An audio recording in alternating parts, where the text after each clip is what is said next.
혹시 지난 주일 설교 제목 기억하시나요? 혹시 지난 주일 설교 제목 기억하시면 새로 나오는 책 선물로 줄게요. 지난 주일 설교 제목. 이러니까 제가 설교하는 거예요. 자꾸 잊어먹어야 돼요. 고마워, 잊어먹어서.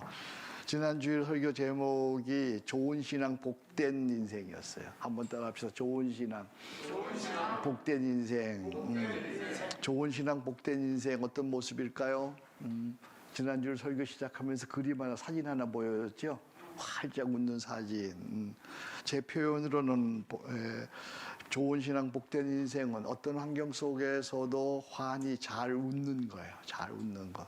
잘 웃는 사람. 어떤 환경 속에서 웃을 수 있는 사람. 그 사람이 복된, 좋은 신앙 복된 인생을 사는 사람이죠. 옆에 사람 얼굴 좀 보세요. 아직도 그 얼굴 가지고 멀었습니다. 좀 더 환해야 돼. 좀 더. 너무 심각해. 그리스도인은 심각한 사람이 아니에요. 언제나 환히 잘 웃는 사람이지요. 어떻게 하면 환히 잘 웃을 수 있을까요? 무엇을 갖추어야 할까요? 어떻게 하면 잘 환히 때마다 시마다 어려울 때마다 그래도 환히 잘 웃을 수 있을까요? 다른 길이 없지요. 속사람이 능력으로 강건해야 되지, 그죠? 속사람이 능력으로 강건해야 어떤 말에도 어떤 시련에도 어떤 고난에도 흔들리지 아니하고 방황하지 아니하고 이겨낼 수가 있는 것이죠. 믿음이 강하여지면 우리가 이길 수 있는데, 오늘 로마서 15장에 보면 그런 말씀이 나오네요. 로마서 15장 보니까 믿음이 강한 우리는, 그랬어요. 믿음이 강한 우리는 좋은 신앙 복된 인생이 되려면 믿음이 강하여져야 돼요. 믿음이 강해야 돼요. 믿음이 강해지면 웬만한 일에는 속상해하지 않습니다. 화내지 않습니다. 다 이해합니다. 인내합니다. 그리고 손대는 일마다 잘 해낼 수 있습니다. 늘 환히 잘 웃을 수 있는 것이죠. 그죠? 자, 이상에 근거하면 나는 어떠합니까? 나는 좋은 신앙입니까? 복된 인생을 살아가고 있어요? 여러분 스스로 생각해 보세요. 나는 좋은 신앙, 복된 인생. 그래요? 별거 아닌 일에도 자꾸 화내지 않아요? 응? 저기 아멘 그러네, 그냥. 별걸 다 아멘 하네. 별거 아닌 일에도 막 속상해하고 힘들어하고 어려워하고 그리고 막 짜증내고 싸우려고 들고. 크리스찬 중에 그런 사람이 참 많아.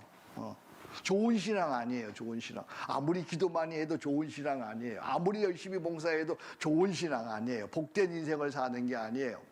나는 여러분들이 어떤 환경 속에서도 아무리 어려워도 자주 환히 웃을 수 있기를 주의 이름으로 축복합니다. 그것을 성경에서 이렇게 얘기합니다. 항상 기뻐하라. 쉬지 말고 기도하라. 범사에 감사하라. 할렐루야. 그것이 하나님의 뜻입니다. 그것이 좋은 신앙입니다. 그것이 복된 인생을 살아가는 것입니다. 정말 여러분들 어려워도 속사람이 능력으로 강건해져서 믿음이 강하여져서 환히 잘 웃을 수 있기를 주의 이름으로 축복합니다. 다른 한편 좋은 신앙 복된 인생은 삶의 목적이 분명한 거예요. 삶의 목적. 왜 사는지. 좋은 신앙 복된 인생은 무엇이든지 하나님의 뜻이 무엇인지 묻습니다. 곧 나를 지으신 창조 목적대로 사는 거예요. 나를 지으신 창조 목적대로. 나만의 부르심의 사명을 알아. 창조 목적대로 사는 것이지요. 인생이 불행하게 되는 가장 근원적인 이유는 창조 목적대로 살지 않기 때문이에요. 세상의 모든 만물은 다 지음받은 목적이 있어요. 그 목적대로 살지 아니하면 금방 추해지고 금방 더러워지고 금방 악이 되어져서 버림받게 되는 것이죠. 세상에 가장 아름답고 복된 것은 지음바 창조 목적대로 사는 거예요. 나를 지음바 창조 목적대로 사는 것이 가장 아름다운 것이죠. 가수 시인과 촌장의 노래 중에 풍경이라는 노래가 있어요. 들어보셨어요? 풍경. 아주 짤막한 두 문장인데, 세상 풍경 중에서 제일 아름다운 풍경, 모든 것이 제자리로 돌아가는 풍경. 세상 풍경 중에서 제일 아름다운 풍경, 모든 것이 뭐라고요? 제자리로 돌아가는 풍경. 모든 것이 제자리로 돌아가는 풍경이야. 인간의 창조 목적이 무엇입니까? 세상 모든 것이 제자리로 돌아가는 거예요. 다시 말하면 창조 목적대로 쓰임 받는 거예요. 그것을 웨스트민스터 신앙고백 소요리 문답 제1문에서는 이렇게 고백합니다. 여러분 주보 보시면 인간의 가장 우선되는 목적이 무엇입니까? 답변, 인간의 가장 우선되는 목적은 하나님을 영화롭게 하고 하나님을 영원히 즐거워하는 것입니다. 아멘. 자, 제가 물어보면 여러분 대답하세요. 인간의 가장 우선되는 목적은 무엇입니까? 하나님을 영화롭게 하고 하나님을 영원히 즐거워하는 것입니다. 네. 다 완전한 문장을 얘기하세요. 다시 오른손 들고 인간의 가장 우선되는 목적은 무엇입니까? 인간의 가장 우선되는 목적은 하나님을 영화롭게 하고 하나님을 영원히 즐거워하는 것입니다. 아멘. 여러분 이것을 꼭 외우시기 바랍니다. 인간의 가장 우선되는 목적은 뭐예요? 하나님을 영화롭게 하고 하나님을 영원히 즐거워하는 것이요. 이것이 바로 우리가 제자리로 돌아가는 거야. 우리를 지으신 바 된 창조의 목적 제자리로 돌아가는 것이 좋은 신앙이고 복된 인생이 되는 거예요. 그래서 종교개혁자들은 이것을 종교개혁자들이 내건 기독교의 진리는 이것입니다. 제자리, 하나님의 창조 목적으로 돌아가는 것, 그것이 오직 성경으로, 오직 은혜로, 오직 믿음으로, 그리고 최종 결론은 이것입니다. 오직 하나님의 영광을 위하여. 예. 솔라 글로리아. 하나님의 영광을 위하여. 할렐루야. 이게 인간이 제자리로 돌아가는 거예요. 제자리. 창조 목적대로 쓰임 받는 거예요. 오늘 본문에서 로마서는 오늘 본문이 1절부터 13절인데 여기에서 이제 로마서의 후반부를 끝마치고 있어요. 그래서 15장 14절부터 여러분 본문 보시면요, 16장 마지막 절까지는 이건 부록이에요. 그러니까 로마서는 사실 오늘 여기서 끝나요. 로마서 15장 13절로 끝나는 거예요. 14절부터는 사도의 사사로운 일들, 그리고 자신의 상황, 그리고 전도 여행의 여정, 그리고 사소한 인사와 문안 등이에요. 바울 사도는 이제 로마서를 마칩니다. 편지의 마지막 부분에서 최종적으로 한 가지로 돌아갑니다. 인간 죄인의 목적을 확인하고 제자리로 돌아가는 것입니다. 그것이 무엇입니까? 하나님께 영광을 돌립니다. 그래서 영광이라는 단어가 계속 나옵니다. 성경 보겠습니다. 6절 15장 6절 보겠습니다. 한 마음과 한 입으로 하나님과 우리 주 예수 그리스도 아버지께 뭘 돌리게 하려 함이라? 영광을 돌리게 하려 함이라. 7절입니다. 그러므로 그리스도께서 우리를 받아 하나님께 뭐를? 영광을 돌리신과 같이 너희도 서로 받으라. 9절입니다. 이방인들도 그 긍휼하심으로 말미암아 하나님께 어떻게 해요? 영광을 돌리게 하려 하심이라. 이어서 하나님께 영광을 돌리려고 반복해서 감사와 찬송을 올립니다. 9절입니다. 이방인들도 그 긍휼하심으로 말미암아 하나님께 영광을 돌리게 하려 하심이라. 기록된 바 그러므로 내가 열방 중에서 주께 뭐하고? 감사하고 주의 이름을 찬송하리로다. 10절입니다. 또 이르되 열방들아 주의 백성과 함께 어떻게 하라? 즐거워하라 하였으며. 11절입니다. 또 열방들아 주를 어떻게 하며?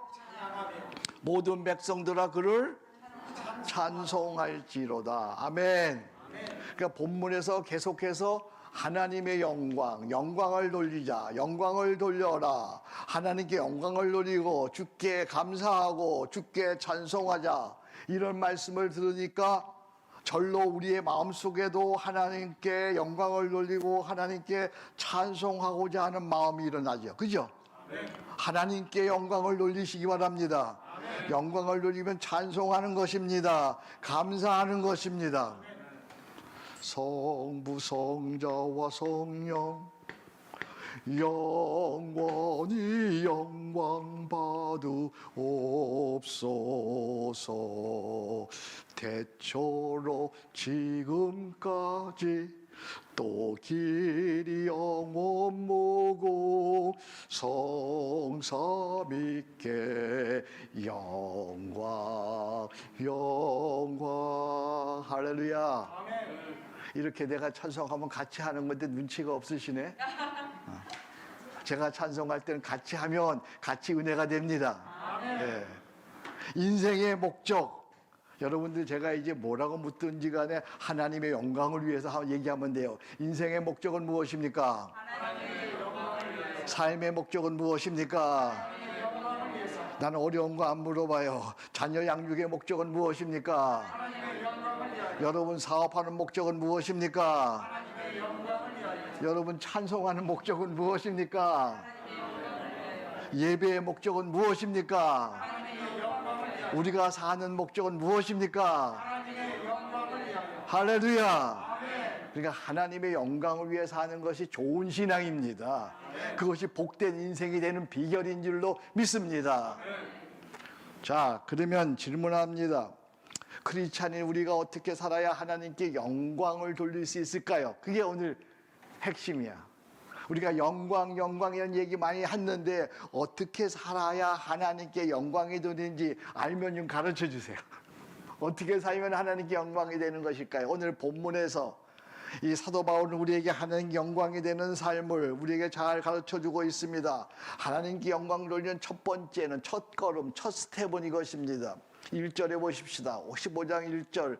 믿음이 약한 자의 약점을 어떻게 하고? 담당하고. 2절입니다. 자기의 유익을 구하지 아니하고. 2절 선을 이루고 어떻게 한다고요? 덕을 세우도록 할지니라. 이건 한마디로 얘기 뭐예요? 하나님께 영광 주는 첫 번째 삶은 한 몸 된 교회를 이루라는 거야. 그러니까 하나님께 영광 돌리는 첫 번째 스텝, 그것은 교회가 하나 되어야 한다는 거예요. 교회가 한 몸 된 교회를 이루어야 한다는 거예요. 교회 공동체에서는 무조건 선을 행하고 덕을 이루어야 하는 거예요. 덕이라는 게 뭐예요? 덕은 선하고 아름다운 품성이요 관계죠. 덕. 나는 여러분들이 교회 내에서는 반드시 덕을 끼치기를 바랍니다. 덕은 선한 것입니다. 선한 품성입니다. 아름다운 관계입니다. 베드로 후서에 보면 이런 말씀이 있어요. 너희가 힘써 믿음의 덕을 그랬어요. 믿음의 덕을. 그 다음에 뭐라 그랬어요? 덕의 지식을, 지식의 절제를, 절제의 인내를, 인내의 경건을, 경건의 형제 우애를, 형제 우애의 사랑을 공급하라. 그러니까 교회에서는 무조건 뭐가 나타나야 돼요? 덕이 나타나야 돼. 덕. 아름다운 예수님의 품성이 나타나고 아름다운 예수님의 관계가 교회에서 나타나야 되는 거예요. 그러니까 여러분 정말 잘 들으세요. 오늘 유튜브로 예배하는 여러분들 잘 들으셔야 돼요. 교회에서는요, 어떤 경우에도 이해타산을 따져서는 안 돼요. 어떤 경우에도. 교회는 서로 유무상통을 나누는 공동체예요. 교회는 서로 먼저 주고, 서로 나누고, 서로 섬기고, 서로 손해를 보는 공동체야. 근데 놀랍게도 앞에서 손해보면 나중에 뒤에서 하나님께서 항상 넘침의 은혜를 주시는 줄로 믿습니다. 참 이상한 일이에요. 교회에서 손해보면, 앞에서 손해보면 하나님께서 다 보고 계시다가 모든 것을 풍성하게 하십니다. 항상 풍성하게 하십니다. 넘치게 하십니다. 할렐루야. 그래서 즐겨 손해보는 거야. 교회에서는요, 어떤 경우에도 싸우면 안 돼요. 교회에서 싸우는 것은요, 하나님을 업신여기는 것이고요, 하나님을 경홀히 여기는 것이고요, 하나님 앞에 정말 잘못한 일이죠. 그 눈에 하나님 안 보이고 그 마음에 하나님이 없으니까 교회에서 싸우는 거죠. 어디라고 교회에서 싸워? 어디라고? 누구 앞이라고? 교회에서는 절대 싸울 수 없는 것이고 교회에서는 무례할 수 없는 거예요. 교회에서 싸우는 것은 이렇게 말할 수 있어요. 스스로 망하기로 작정한 거야. 교회에서 싸우면요, 어린 신자들이, 젊은이들이, 그리고 지성인들이 먼저 교회를 떠나지요. 그리고 오래된 교인들만 남아서 점점 완악해져서 서로 망할 때까지 싸웁니다. 싸우면요, 개인도 망하고 교회도 망하고 가정도 망하고 함께 파멸로 치닫는 거예요. 오늘 여러분 결단하세요. 나는 어떤 경우에도 교회에서 무례하게 하지 않겠다. 나는 교회에서 즐겨 손해보겠다. 아멘. 거기 주보에 보세요. 거기 나는 어떤 교회에서 뭐 하지 않고 무례하지 않고 싸우지 않겠다. 거기다 하나 더 적으세요. 나는 즐겨 손해보겠다. 나는 즐겨 손해보겠다. 그리고 거기다 사인하세요, 빨리. 사인하라고 해놨잖아요, 거기.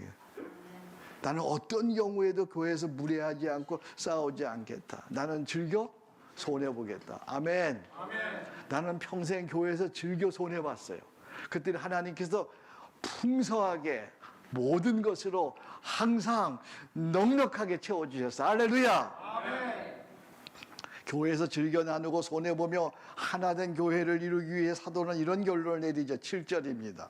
그러므로 그리스도께서 우리를 받아 하나님께 영광을 돌리신과 같이 너희도 서로 받으라. 약함을 받으시기 바랍니다. 허물을 받으시기 바랍니다. 악을 선으로 받으시기 바랍니다. 어떻게 그리스도께서 우리를 받으셨어요? 네? 그리스도께서 우리를 어떻게 받으셨어요? 우리가 아직 연약할 때, 우리가 아직 죄인 되었을 때, 우리가 원수 되었을 때 그리스도께서 십자가의 죽으심으로 우리를 받으셨어요. 그렇죠? 마찬가지입니다. 십자가 우리가 살다가 손해보는 것이 억울하고 속상하고 화날 때 우리는 다시 십자가 앞에 서는 거예요. 십자가를 바라보세요. 십자가를 붙드세요.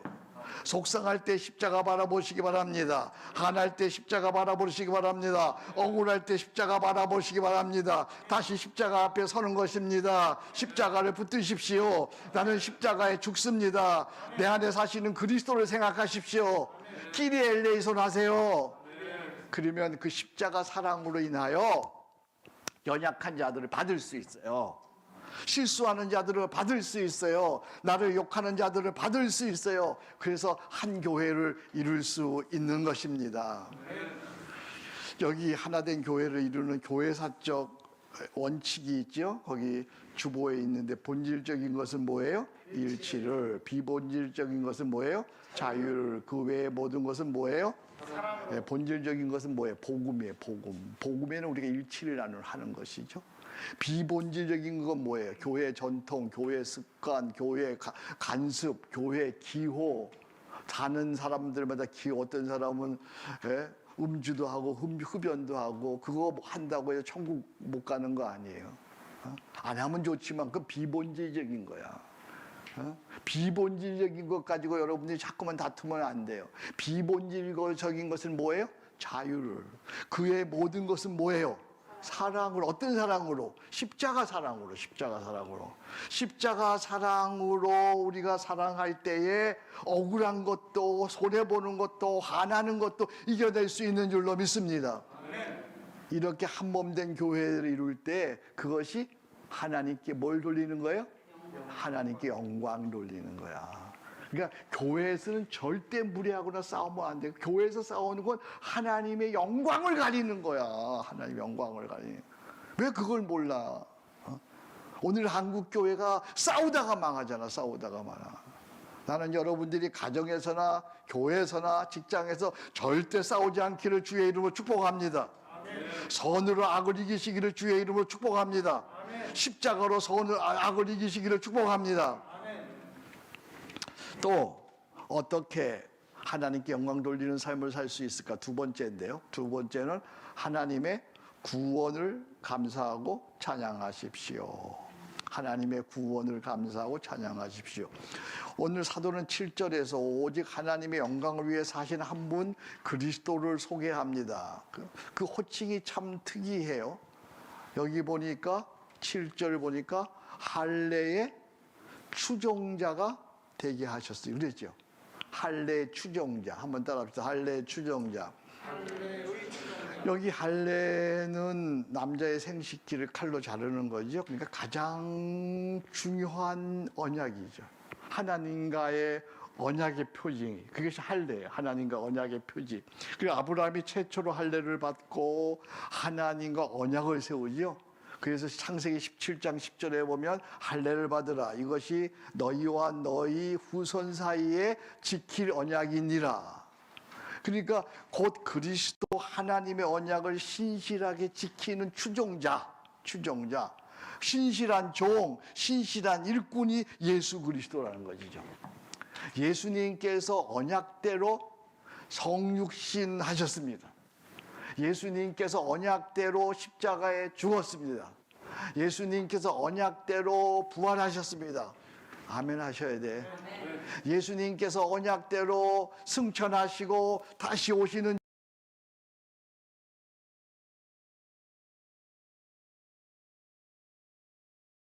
였어요.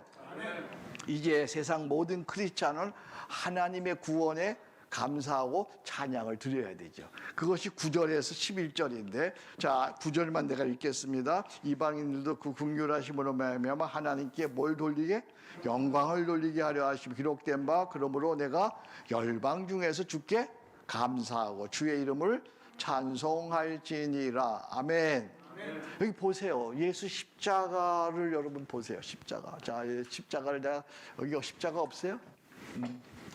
예수 십자가 여기 없네요. 이 십자가는 하나님 언약의 최고봉이고 완성이에요. 십자가 언약으로 하나님이 구원을 이루셨어요. 이제 우리는 십자가 믿음으로 말미암아 생명을 얻어요. 할렐루야. 십자가 언약을 믿음으로 자녀의 권세를 누리게 돼요. 십자가 언약으로 말미암아 하나님의 모든 좋은 것이 십자가를 통해 오는 거예요. 십자가를 통해 평안이 옵니다. 십자가를 통해 자유합니다. 십자가를 통해 강건해집니다. 십자가를 통해 지혜를 얻습니다. 십자가를 통해 형통합니다. 십자가를 통해 충만해집니다. 십자가를 통해 우리는 영생을 삽니다. 십자가를 통해 우리는 구원을 얻습니다. 할렐루야. 이 십자가 언약에 대해서 성경은 이렇게 보증을 합니다. 로마서 8장 32절 거기 있으죠. 같이 읽을까요? 시작. 자기 아들을 아끼지 아니하시고 우리 모든 사람을 위하여 내주시니가 어찌 그 아들과 함께 모든 것을 우리에게 주시지 아니. 할렐루야. 여기 자기 아들을 아끼지 아니하시고 우리 모든 사람을 위하여 내주시니가 이게 뭐예요? 십자가잖아. 그죠? 십자가를 내주신 십자가에서 어찌 그 아들과 함께 모든 것을 주시지 않겠느냐. 그러니까 십자가 언약을 믿으면 부족한 게 없는 거야, 여러분. 나는 여러분들 십자가 든든히 붙잡으시기 바랍니다.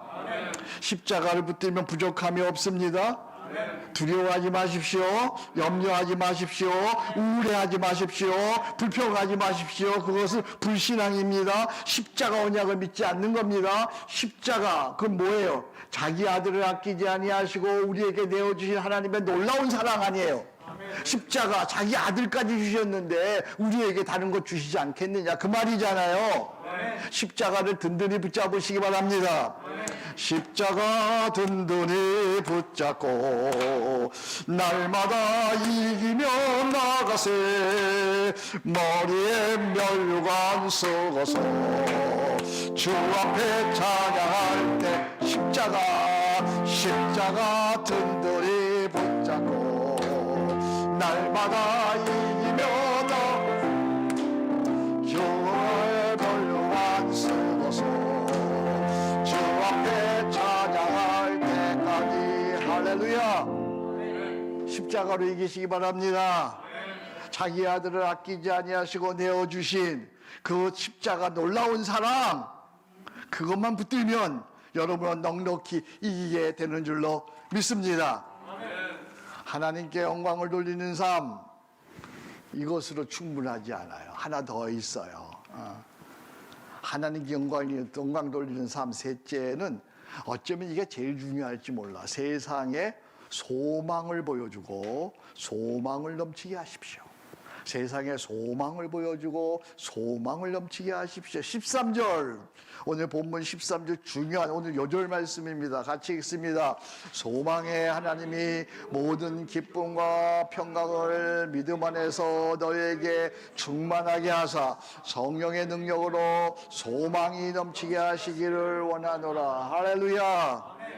소망의 하나님이 우리에게 뭘 줘요? 기쁨과 평강을 믿음 안에서 너희에게 어떻게 하신다고요? 충만하게 하사 성령의 능력으로 어떻게 한다고요? 소망이 넘치게 하시기를 원하노라. 13절 외워보세요. 13절 이거 외워야 될 말씀이야. 시작. 소망의 하나님이 모든 기쁨과 평강을 믿음 안에서 너희에게 충만하게 하사 성령의 능력으로 소망이 넘치게 하시기를 원하노라. 할렐루야. 세상은 비인간화의 세상이죠. 그래서 세상은 온통 한숨과 탄식과 비명이 난무하는 저주와 죽음의 그늘이 가득한 이 세상이에요. 이런 절망의 세상에서 어떻게 소망을 보여주고 소망이 넘치게 할 수 있을까요? 이게 되어야 하나님 영광을 돌리는 거예요.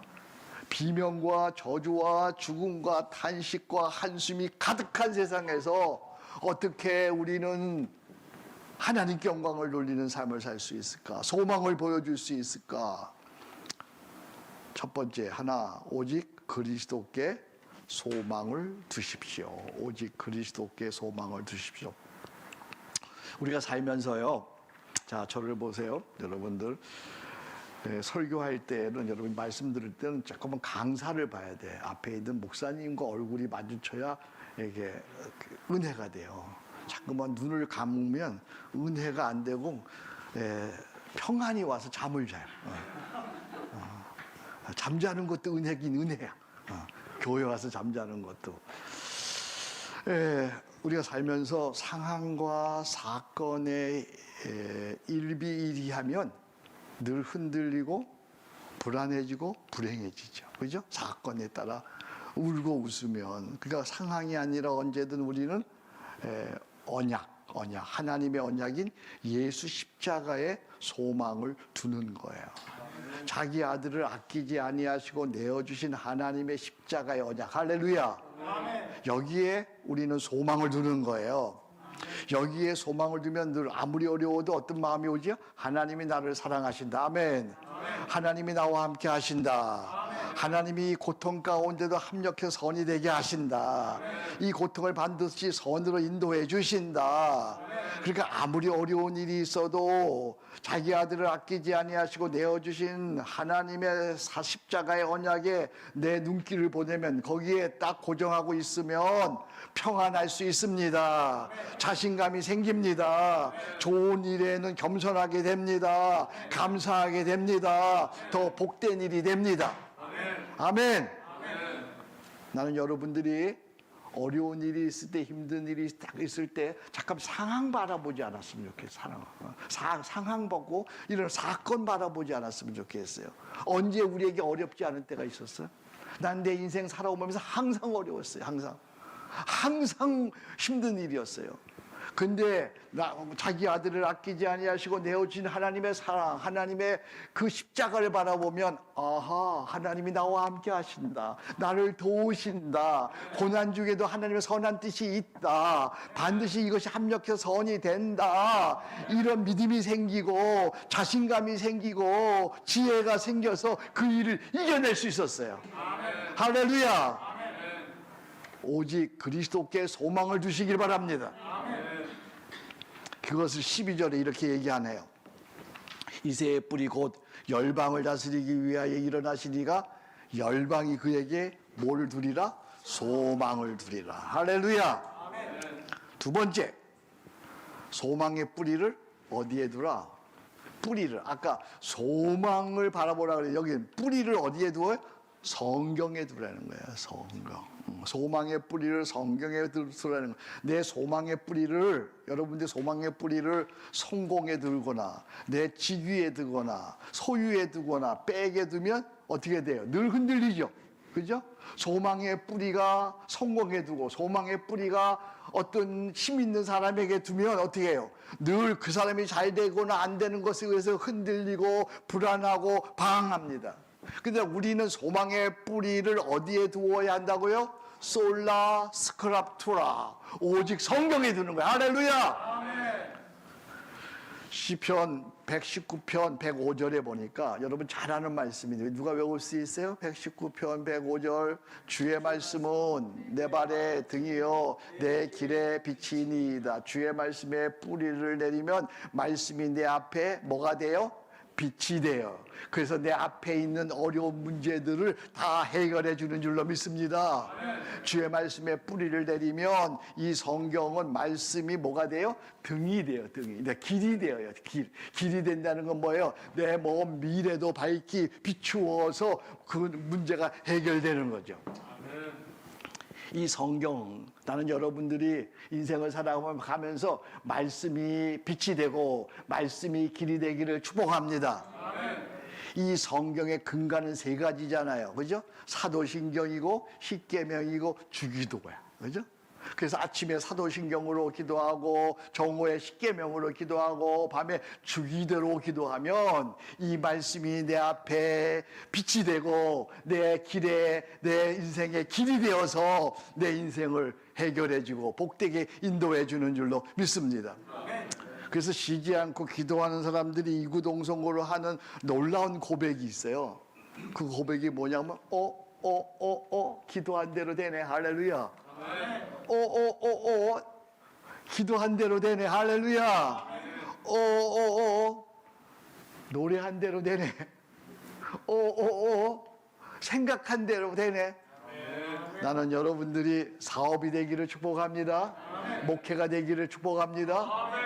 말씀에 뿌리를 내리면 그 말씀이 내 길에 길이 되고 그 말씀이 내 빛이 되면 그 말씀 따라 살면 생각하는 대로 되어집니다. 할렐루야.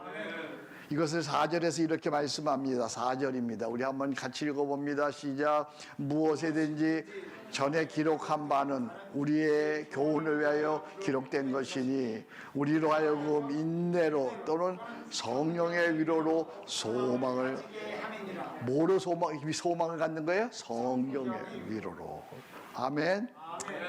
여러분들이 상황에 뿌리를 내리지 말고 성공의 뿌리를 내리지 말고 성경의 뿌리를 내리시기 바랍니다. 그래서 아침에 점심에 저녁에 사도신경 십계명 주기도로 기도할 때 그렇게 뿌리가 내려지면 여러분들의 소망이 생기게 되는 줄로 믿습니다.